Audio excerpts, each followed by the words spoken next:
Hello everyone, welcome to Trickify CS. Let's solve this PYQ. So हमको एक CRC based error detecting scheme दे रखी है जिसके अंदर हमको जनरेटेड पॉलिनोमियल गिवन है x की पावर 3 प्लस x प्लस 1। हमने इस टाइप का क्वेश्चन किया है सेम, ठीक है। Now let's see.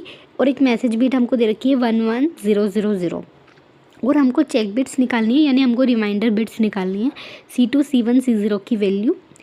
So let's see how to solve this question. सबसे पहले हमको जनरेटर पॉलिनोमियल की वैल्यू निकालनी है, जो कि मैंने आपको बताया था कि अगर हम डिक्रीजिंग ऑर्डर में पॉलिनोमियल को देखें तो x की पावर 3 है, x की पावर 2 यहाँ पे मिसिंग है जिसकी वैल्यू हम 0 लिखेंगे, और x की पावर 1 है और x की पावर 0 है। सो ये हो गया हमारे पास 1011, ये हमारा डिवाइज़र निकल गया। नाउ हम उस मैसेज को देखते हैं। हमारा मैसेज की वैल्यू थी जिसमें 5 बिट्स दे रखी थी 11000, ठीक है। सो ये 5 बिट्स हमने लिख दिए और जो ये 3 बिट्स है ये हमने एडिशनली ऐड करी है, ठीक है। तो अब हम सबसे पहले ये 4 बिट्स यहाँ पर लिखेंगे और इन दोनों में एक्सॉर ऑपरेशन परफॉर्म करेंगे। एक्सॉर ऑपरेशन क्या होता है? सो एक्सॉर ऑपरेशन में अगेन से बता देती हूँ कि एक्सॉर ऑपरेशन बहुत सिंपल है कि अगर दोनों सेम होते हैं तो 0 होता है, अदरवाइज 1 होता है। इसको याद रखने की ट्रिक कि अगर आप दूसरों से अलग चलोगे, यानी दोनों अलग चीज़ें होंगी या दो अलग अलग, तो आप फर्स्ट प्लेस पे आओगे। तो दोनों अलग होंगे तो 1, अदरवाइज 0।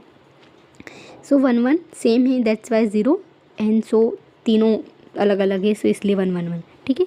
अभी हमारे पास कितनी बिट्स हो गई? 3 बिट, ठीक है। और ये चौथी हमने यहाँ से ली, इन तीनों को भी हटा देते हैं हम। अब हम अगेन से ये वाली वैल्यू यहाँ पर पुट करेंगे और एक्सॉर ऑपरेशन परफॉर्म करेंगे। सो ये वाला 0 हट जाएगा और यहाँ पर हमारे पास आएगा 101, ठीक है। नाउ अगेन हम ये वाली 0 की वैल्यू यहाँ पर पुट करेंगे, ठीक है। सो ये वाली 0 भी हटा देते हैं, इसका कोई काम नहीं, ठीक है। तो अगेन हम ये 1011 यहाँ पर पुट करेंगे और एक्सॉर ऑपरेशन परफॉर्म करेंगे। सो सेम टू सेम 101 है, तो इसीलिए यहाँ पर क्या आ जाएगा 000 और लास्ट में आ जाएगा हमारे पास 1 और 1। तो हमने ये जो 2 0 यहाँ पर काटे थे वो 2 0 यहाँ लिख दिए। तो CRC की वैल्यू आ गई 100, जो कि हमारी रिमाइंडर बिट है।